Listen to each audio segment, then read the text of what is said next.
Hello students. 2021 के जो JEE main के पेपर्स हुए थे उसमें सेमीकंडक्टर से जो क्वेश्चंस आए हुए हैं उनका डिस्कशन है यहाँ पर। ये फर्स्ट क्वेश्चन है। Let's start with this. The value of power dissipated across zener diode connected in a circuit shown in the figure is this, find x value। Nearest integer तक अपने को पता करना है। वी नो कि ये ज़ीनर diode है, रिवर्स बायस पे चलता है। कैसे ऑपरेशन कर रहा होगा?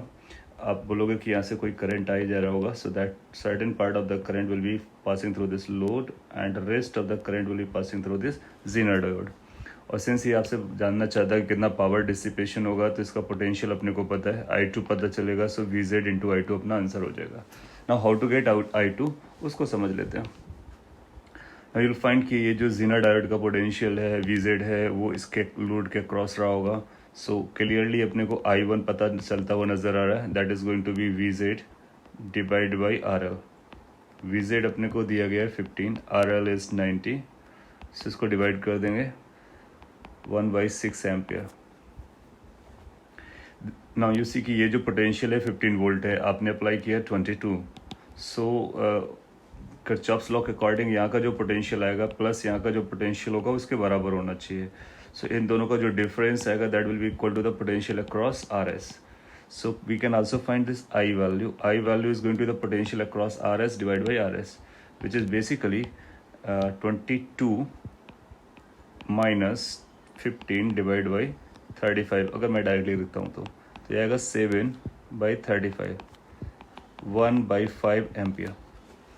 नाउ इसके बाद फिर किरचॉफ्स का करंट लॉ या जंक्शन लॉ लगा देंगे, तो अपने को करंट I2 पता चलेगा। I2 is going to be equal to I minus I1। हम लोगों ने दोनों कैलकुलेट कर लिया है। I is 1/5, I1 is 1/6। So simplify करेंगे 1/30 एम्पियर। सो यहाँ से 1/30 एम्पियर करंट रन कर रहा होगा।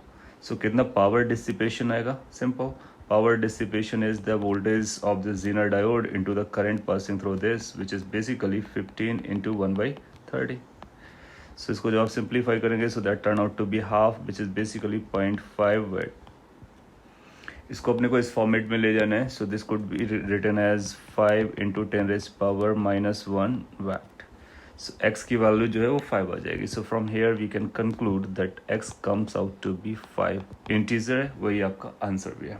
Okay, here's the next problem, which says for the given circuit comment on the type of transformer used। So एक ये ट्रांसफार्मर है और इस ट्रांसफार्मर में आप पाओगे कि ये I1 करंट जा रहा है और ये प्राइमरी कॉइल है, ये सेकेंडरी कॉइल है, यहाँ पर लोड लगा हुआ है।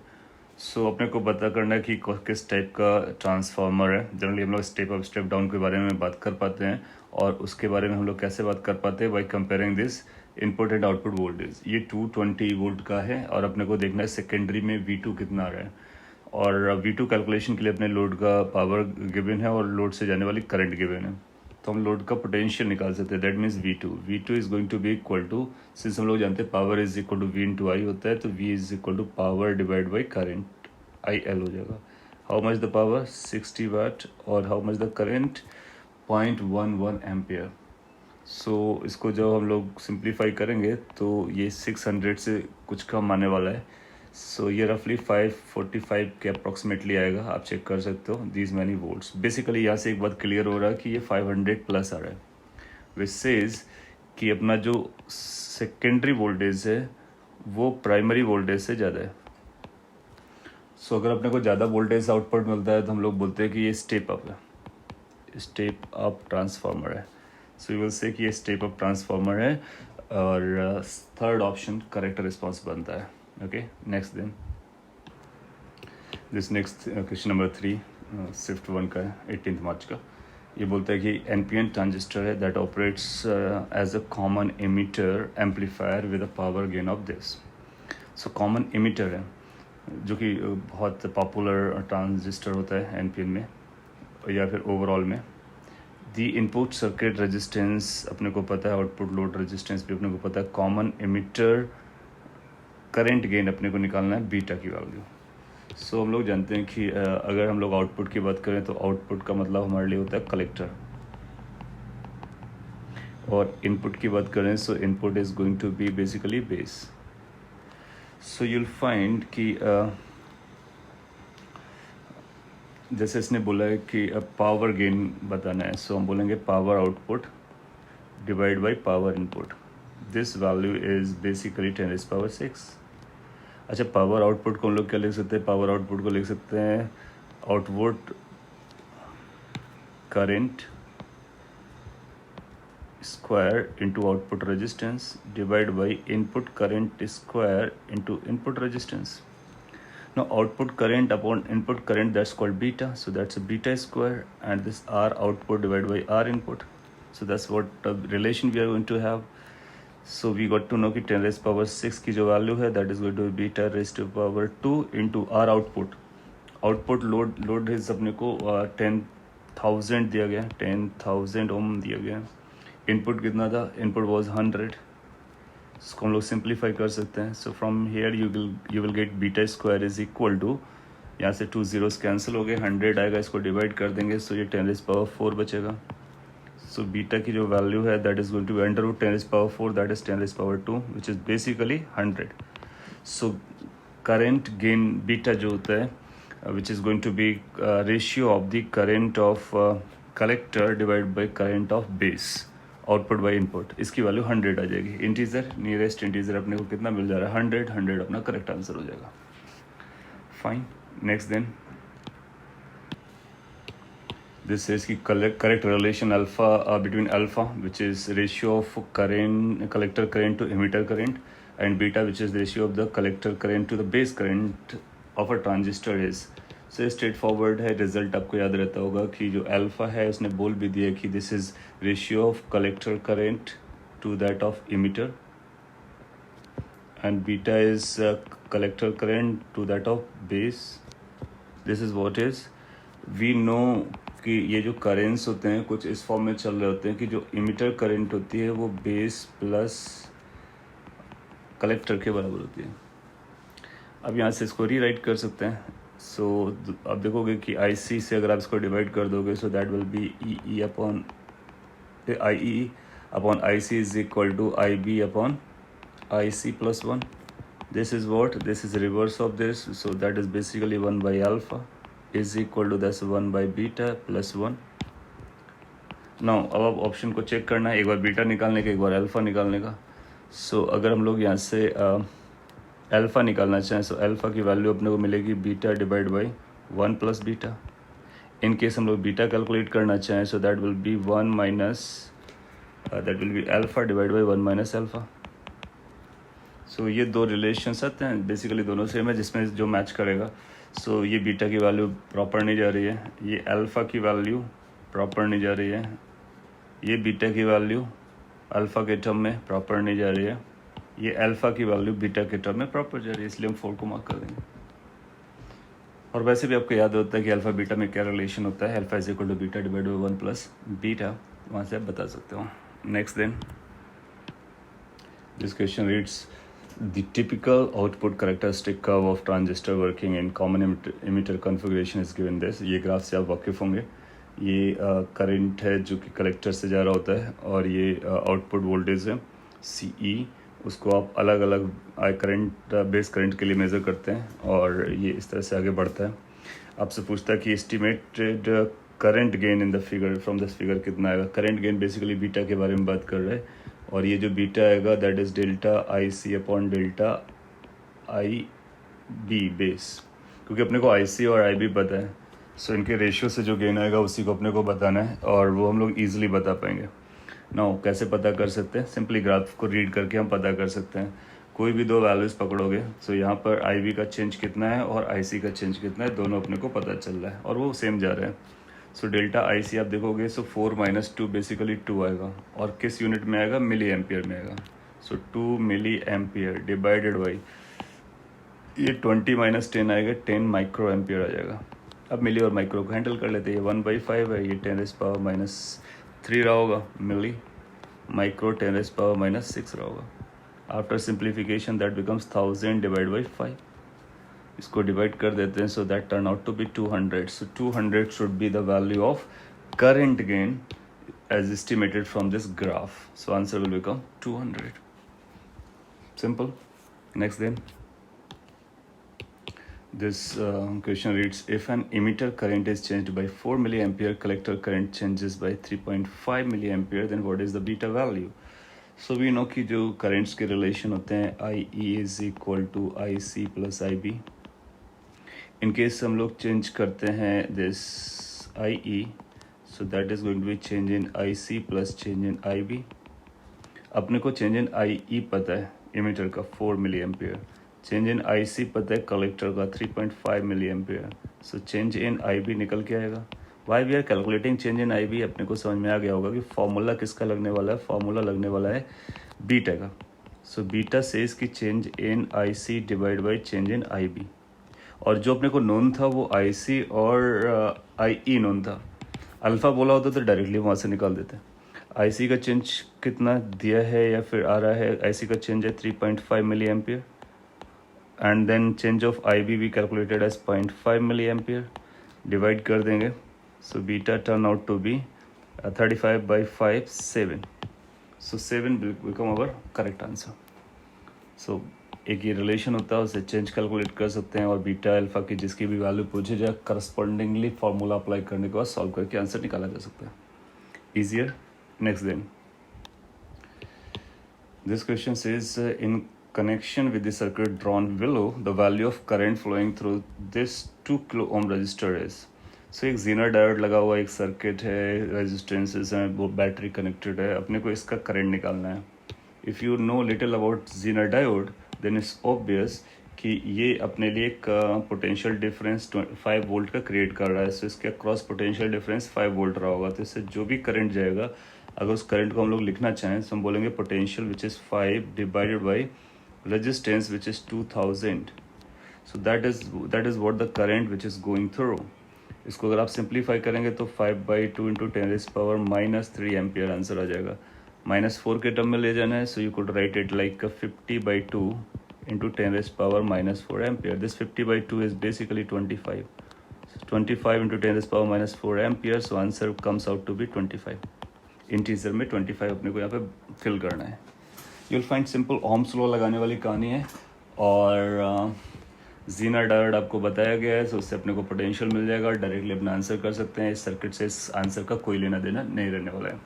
सो बेसिकली ये बताएगा कि जीनर डायोड डिसाइड करता है कि इससे कितना करंट जाने वाला है, और जो भी एक्स्ट्रा करंट इस सर्किट की वजह से बनती है सारा का सारा जीनर डायोड ले जाता है, जो कि रिवर्स बायस में वर्क कर रहा होता है. Okay, next. This question is theoretical and it says Zener breakdown occurs in a PN junction having P and N both. So you know, अगर आपने NCERT पढ़ा होगा तो डायरेक्टली उस पर लिखा रहता है कि Zener breakdown होने के लिए अपने को PN जंक्शन को हैवली डॉप करना होता है. सो हैवली डॉप्ड होने चाहिए और जो डिप्लीशन लेयर होनी चाहिए वो वाइड नहीं बल्कि नैरो होनी चाहिए. So when the depletion layer is narrow and the doping is heavily, then you'll find कि Zener breakdown होने स्टार्ट हो जाता है. So second will be the correct response. Next then this question says there are 2 statements और अपने को पता करना कौन सा है कौन नहीं. स्टेटमेंट 1 बोलता है कि PN junction diodes can be used as to function as transistor simply by connecting 2 diodes back to back which acts as the base terminal. So you must be knowing कि हम लोग जब डायोड बनाते हैं तो एक P जंक्शन होता है. लेट्स से ये अपना एक डायोड है. देन यूल फाइंड कि इस डायोड में एक P होगा, एक N होगा. थोड़ा सा डिटेल बोल देता हूँ. And then if you want कि ऐसा ही एक और PN जंक्शन हम यहाँ पर रख देते हैं और ये जो बैक टू बैक वाले हैं इसको लेट्स से कि N बना देते हैं और ये P है. सो क्या ये ट्रांजिस्टर जैसा काम कर पाएगा? जबकि ट्रांजिस्टर क्या होता है? ट्रांजिस्टर एक ऐसा डिवाइस होगा जिसमें हम एक बीच में थिन लेयर को इंट्रोड्यूस कर रहे होते हैं. सो क्वेश्चन सेज कि whether these 2 things are identical, meaning ये जो ट्रांजिस्टर है और ये जो 2 PN जंक्शन डायोड्स हैं, क्या ये दोनों का कलेक्शन ये परफॉर्म कर सकता है या फिर करता है? सो ये अपने को बताना वेदर दैट्स ट्रू और नॉट. सो आप देखोगे कि ना कि अगर इसको हम लोग ज्वाइन भी करते हैं, सो यहाँ पर एक ये जंक्शन होगा और एक ये जंक्शन होगा, एक ये जंक्शन होगा. सो यहाँ पर बेसिकली यू विल फाइंड कि 1 2 3 4 जोन्स होंगे रीजन्स आएंगे, जबकि अपने को यहाँ पे 3 रीजन्स लाने होते हैं और ये थिन रीजन लाना होता है, तो यहाँ पर भी एक जंक्शन बनेगा।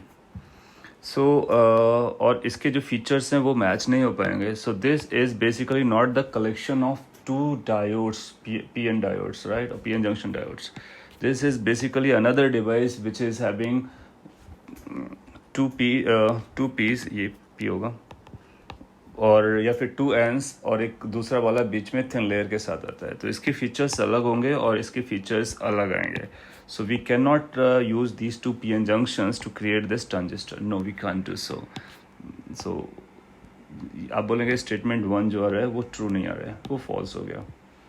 सेकेंड बोलता है कि in the study of transistor amplification factor beta indicates ratio of collector current to the base current. Yes, we know beta is collector to the base ratio of the currents.